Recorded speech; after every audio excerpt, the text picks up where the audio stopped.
It's Thursday, January 19th, 2022. In the back of my thought process today, I had a conversation with my youngest from 2012. Um, I said a word this morning that he was like, "Oh, I don't like that word." And I'm like, "No, why is that?" And his initial reaction, I use him as a gauge of subliminal messaging. And he's like, it's so 90s. I'm like, right, but time traveled here from the 90s. Again, like, if like we're going to talk like actual reality, I lived through the 90s. I know it's like ancient times to somebody like tapestry woven into a quilt in 2012. But I'm like, right, okay. So I took it under advisement, the word that he would have preferred me to use. I thought rather harsh, but here we are at. Um, so I have a constellation to uphold. Constellation. That means I brought 4 pieces of genetic material from a spiritual reality of something different into third dimension through my bodybuilding machine as a mother, as a woman. And now they are pieces of my soul walking on the outside, and their astrology and cosmic placement matters, especially considering that I have a cosmic root for root race. Um, the square root of 9 is still 3, and the symbol for infinity is still the House of August. So here we are. Um, so I'm watching this Tune In with me this morning. Um, in real news, or what the See the BS is claiming this morning, is about this walking theory the U.S. uses to pay its bills with the U.S. Treasury. Um, and it's at its debt ceiling. I'm like, well, what does it pay with that debt? I mean, again, my numbers are on the seal, and I don't even know what bills they're paying and what did they go into debt buying? Is that for salaries and health benefits and whatever of the people I have not met and are not serving necessarily in the correct way and order that has been needed since I arrived? I'm just curious. Is that the same people that are covered under who's paying their bills? Is it recycled debt? How did they steal the seal of approval and yet not involve the cosmic roots? I don't understand this area. Um, so I'm listening to the humans profess that they go by the system. They're thinking of raising the ceiling again. They make a poor attempt at explaining what it is that they will be paying with this US money. And they claim that it's for some salaries and some retirement and some health benefits. I have no idea. They don't pay me. I don't have access to them. I don't know how. Um, so I'm I'm at a loss. I know when I was younger, the instructions were to invest in the bullion and the mint for national security purposes, for which um, whatever and whatever. But it did not. I mean, again, I don't know what the ramifications are and parameters were. Um, so I'm watching this yesterday there was episode S10E443 of Ye Old Tune In with Thee, Wednesday, which is Alexander's Day. Just the Brady Bunch is whatever at 118 at Petticoat Junction. And they have this, it looks like Bavaria. I mean, like on my steering wheel of my BMW, when I could afford one for a brief period, it was blue and white in a pattern. So that's my symbol for Bavarian Motor Works. So it has this thing where the man's like, I studied Shakespeare and I'm this, that, and the other. And then it says, and then tomorrow they go into like the farmer's version, like the castle theme is out. Now we're going into the farmer's territory. And I'm just like, oh my God. Because again, this morning I tuned in. I went back to New Year's Eve. There was only one song, which was Luke Bryan. Because the words in his was very important. I mean, if I close my eyes, I hear the words, and it's uber important, of like Shakespearean level important. I can decipher the difference. And then this morning, on Tune In With Me on Thursday, they went into something called a cryptid, which I had never even heard of before. My humans didn't even know what that was. I don't even think crypto, I don't know what that is either. I mean, they're saying that now that's a currency. I'm not clear on that. And then it goes back to this U.S. conversation on the debt ceiling and on what they're actually spending money in. And now I'm like, now this is a Congress that is employing something from Brazil, but it won't employ something from New York. Like the representative from Queens, New York, is originally from Brazil, and he gets a salary. And if he makes 2 terms, they said he then gets a pension for life, and he's set for life. But yet I was born in New York. I've been available, ready to serve, but never called upon or asked to serve, and never offered the convenience of a guaranteed anything for that level of contribution, for which I would have easily. So I don't really understand how they keep increasing the debt ceiling when they're allowing migrations in and then guaranteeing. I mean, like, again, this seems like a Mercury's speed of several revolutions all at once, descending upon a system that was built for a specific capacity in a specific way, and now is under some kind of alien attack. It's just what it feels like. So here's what the Tune In With Me looked like.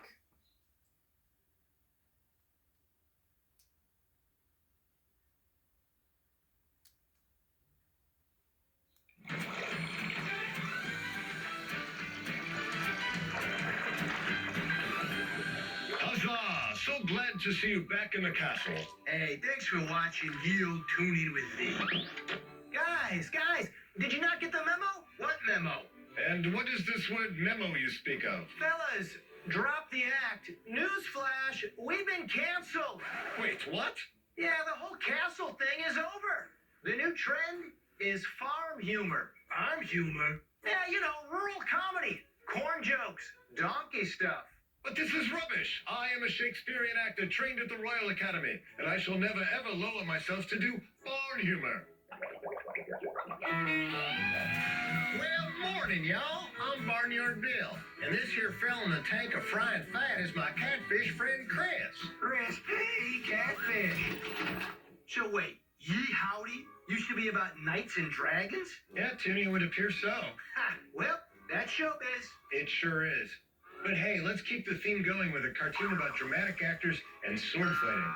This is considered one of the best Daffy Duck cartoons ever made. From the great Chuck Jones, it's The Scarlet Pumpernickel.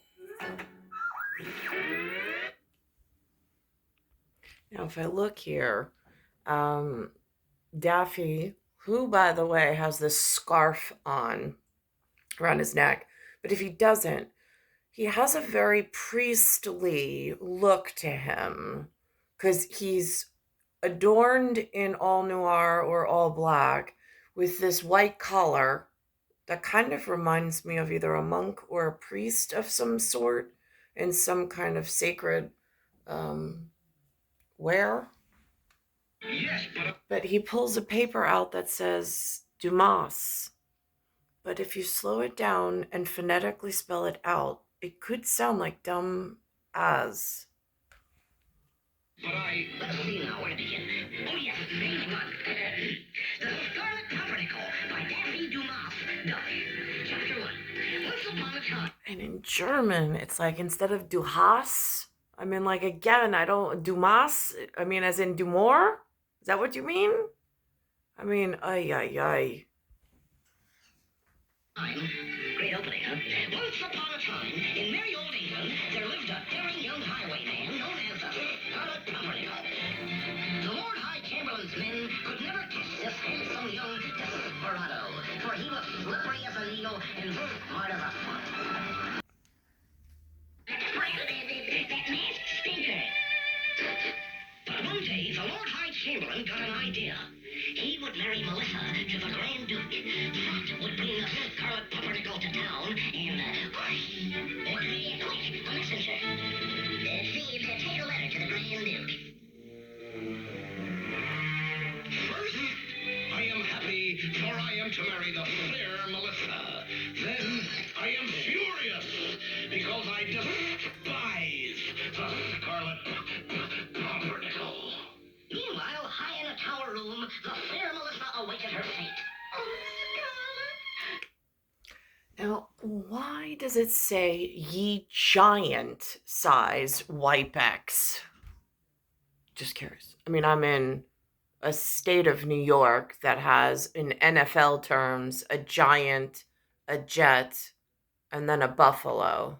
And at Treasury, there's a buffalo nickel.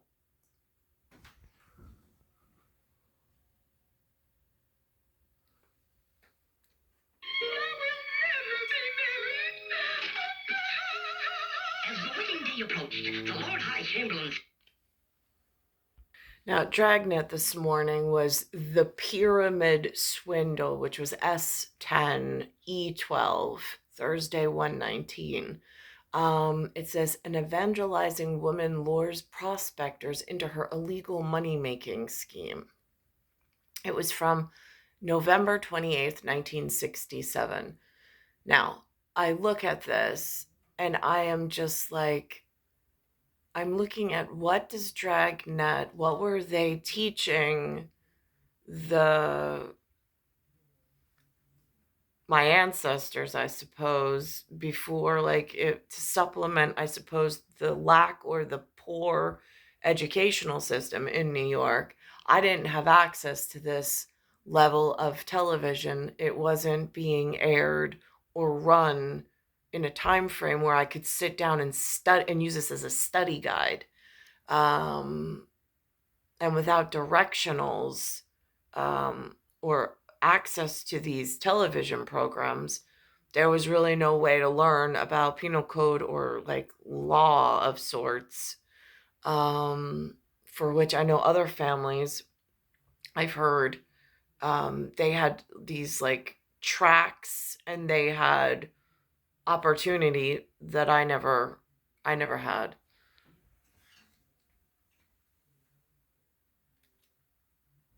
Memorable entertainment television.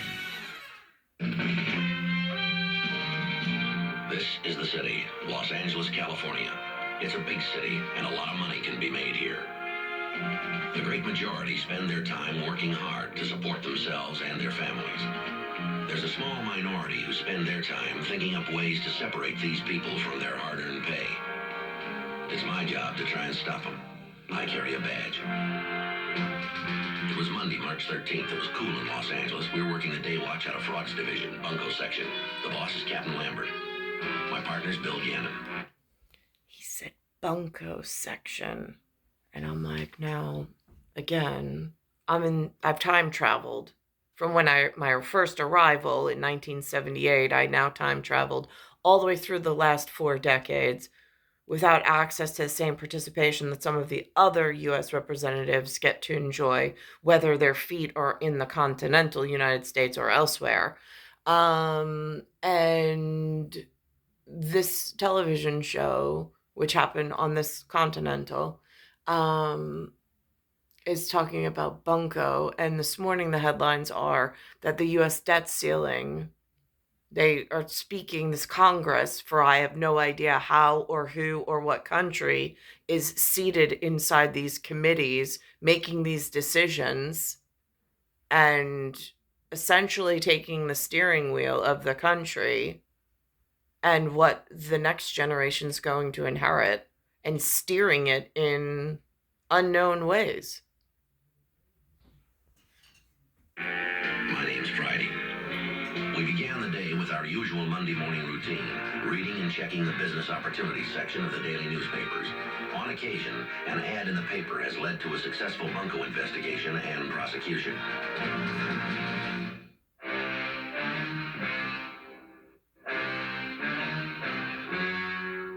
The story you are about to see is true. The names have been changed to protect the innocent. Now, where this gets really interesting is it's the first commercial break. It goes from black and white Perry Mason to just Matlock, which Benjamin Matlock, and then it's Heat of the Night. Again, more TV shows I did not have access to. We looked in the TV guide for all sorts of possibilities when I was younger, but reruns were on some schedule, but controlled by I don't know who or what.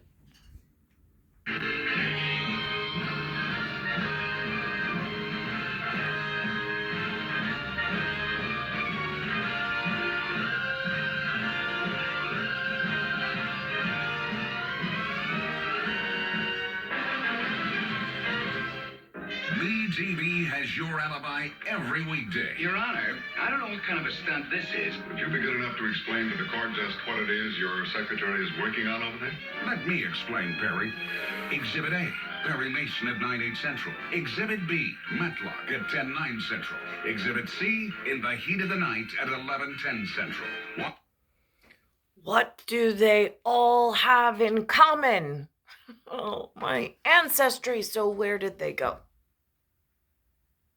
Why am I having such a hard time finding a ladder to climb or a hand to hold for rescue?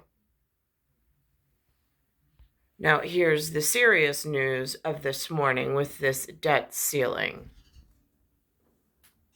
We are going to begin with the debt ceiling, that showdown in Washington. This is something that could have a major impact on your money and global markets. And here's what's going on. The Treasury is expected to confirm today that the U.S. has reached its so-called debt ceiling. That is the nation's legal borrowing limit. Republicans want cuts before they vote to increase it. Democrats are saying that that risks a government default, which would be a very bad thing indeed. Scott McFarland is on Capitol Hill. He's following it for us, Scott. The more people learn about this, it seems like the more they want to shake their head. Good morning. Absolutely, Tony. Good morning. Emergency measures go in place today from the U.S. Treasury Department to give Congress a few months to raise the debt ceiling. But the political fight during that period could have big consequences. Now, here's my real question on this, since I don't have, again, I've got calendar dates. I've got the human biological clock. They say, I've heard before the humans say, time is money. Yet when you ask them, what does that mean? They're not real, like, but who is it based off of? If you have this credit rating and if you have borrowing power, what is it based off of? Where's the reality in your theory? So time is money. So I'm like, okay, so there's something inside the United States that are considered assets. Who gets to know who the assets are and who protects the assets that put anchors into the theory of time is money? Because there is an incarnate biological clock system that anchors the reality of the U.S. to be able to do something. And if the U.S. is imprisoning its asset, that's a real problem. And how does the asset report in to some watchdog group of something to let them know that they're being harmed while there's some dogfight going on somewhere over I don't even know what? This is on the U.S. economy. In Washington, a dangerous standoff is looming. Later today, the Treasury Department is expected to announce it's taking extraordinary measures to prevent America from defaulting on its debt. Those include shifting money between government accounts. The Treasury will also temporarily hold off payments to some federal employee retirement plans and health funds for retired postal workers to give Congress a few more months to raise the debt ceiling. Republicans who control the U.S. House, and particularly those who demanded concessions from Kevin McCarthy before he became Speaker, say they want promises Washington will cut its expenses before raising the debt limit. Why wouldn't we sit down now, set a budget, set a path to get us to a balanced budget, and let's start paying this debt off? But the White House says it won't negotiate over such a vital thing. This is something that should be happening without conditions. 529 is your total? At his hardware store in Maryland, Bill Hart has little margin for error to remain profitable and to keep all 50 of his employees. It is a big responsibility when you're responsible for this many people's livelihoods and families. Which means he doesn't want the uncertainty, which could be coming. Just last week I purchased for Halloween and Christmas, so in this business you have to plan way out, especially when you're getting things shipped over from overseas. Virginia Democrat Abigail Spamberger says just the possibility of brinksmanship could rattle the markets, 401ks, and trigger a recession. Leaders within the financial sector, economists, business owners have already begun to really, explain and ring the alarm bells of why this is an issue. The nation's debt limit is $31.4 trillion, but without more borrowing, the government can't pay for expenses it's already incurred. The last time Congress nearly breached the debt ceiling was 2011, and it caused a downgrade of the U.S. credit rating and a shock to the stock market. Nate? Scott, thank you. And we'll have Joe Schlesinger explaining what the debt ceiling actually means to you at home in just a bit. Turning to severe weather affecting more than 30 million Americans, the newest storm system is moving from Colorado toward the East Coast. Denver is deep. So the problem on the one hand is where there should be no problem.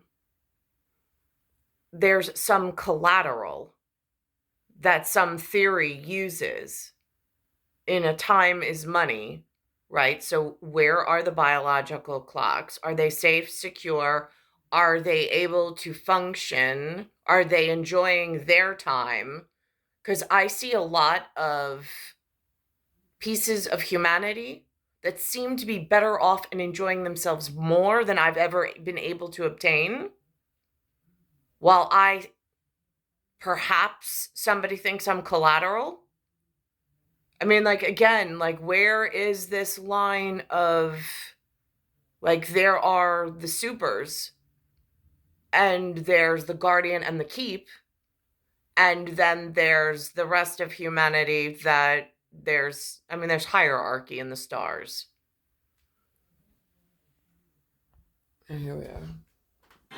He explains what a cryptid is, which I've never even heard of. Today, I'm joined by a special guest, presenting some random guy with a beard.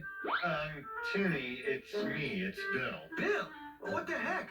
What's with the fuzz factory on those sweet, sweet baby cheeks?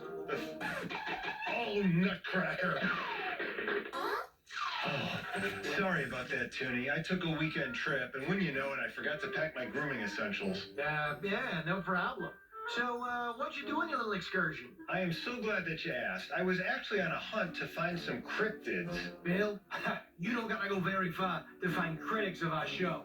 No, Toonie, I didn't say critics, I said cryptids. You know, creatures whose existence can't be scientifically proven, like the Yeti or the Loch Ness Monster. Did somebody say Loch Ness? Hey, Nessie! Hey, buddy. You're looking mysterious as ever. Thanks, Junie. Say, Bill, I didn't know that you were a cryptid fan. Well, I sure am, and I'd love to learn more about them from a real-life sea monster. Hey, speaking of monsters, here's a cartoon with the Looney Tunes version of Bigfoot, Gossamer. A Gossamer sighting was very, very rare indeed. It only appeared in 2 classic-era cartoons, 1946's Hair Raising Hair, and this one, 1952's Water, Water, Every Hair.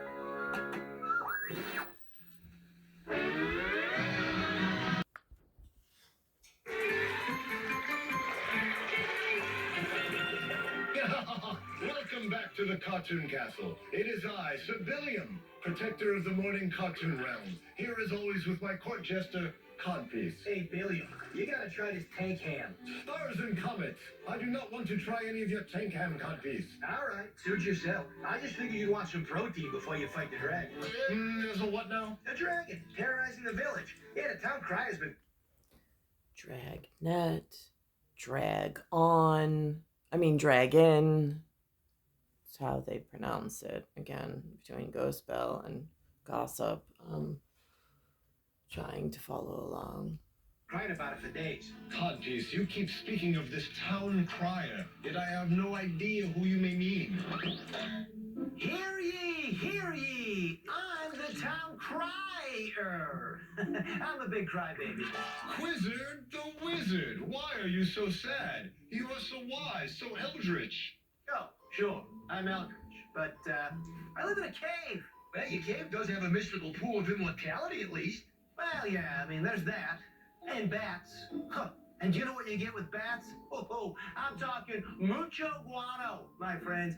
Guano is the Spanish word for bat feast. Yes, we know. Look, Quizzard, is it true? Is there a dragon on the loose? Yep, and a mean one. Hey, say, why don't you fellas come over to my cave and take a dip in the mystical pool of immortality? I don't know. Oh, you'll hardly notice the bat guano. Well, Codpiece, it looks like I must face this dragon and certain death. But a cartoon about a brave knight shall give me courage. And who is more brave than Sir Droopalot? This droopy short was nominated for an Academy Award. From 1957, it's One Droopy Knight. I didn't even know, because again, I don't know the academies, and I don't know the awards ceremony process. I don't know the academy boards. I don't know any of its members. I like this human process I know exists. I've heard them claim that it does, but I have no idea the participants. How does a cartoon win an Academy Award? And what does that actually mean? Is that like some kind of field science award? Is that some kind of monetary award? Is that some form of future allowance? Is that some kind of guiding principle? Now, is that under principality or municipality? I'm just curious, because I have a feeling that distinction really does matter somewhere. And welcome back to Tuning with Thee, Valiant 2. Oh, yeah, good luck with that, Sir Billum. I'll be here, eating ham. Oh, and, rooting you on, I guess. Thank you. Oh, hark, he approaches. Hooray! I'm a dragon! No, you're not. You're a pantaloon legging, my dude. Do you breathe fire, beast? Well, no, but I did just eat a big plate of onions, and you do not want to come near me. Sam, I just met a frail, heartless wizard, and he had really bad breath. Do you know what I called him? What's that? He's a supercalifragilisticexpialitosis. Good one. Oh, Billiam, you slay me. Nice work! He went away! Well, that wasn't so difficult, was it? Let us celebrate with a cartoon. In this one, Cherry is a swashbuckling Mouseketeer who clashes swords with Tom the Cat. Here is the Two Mouseketeers.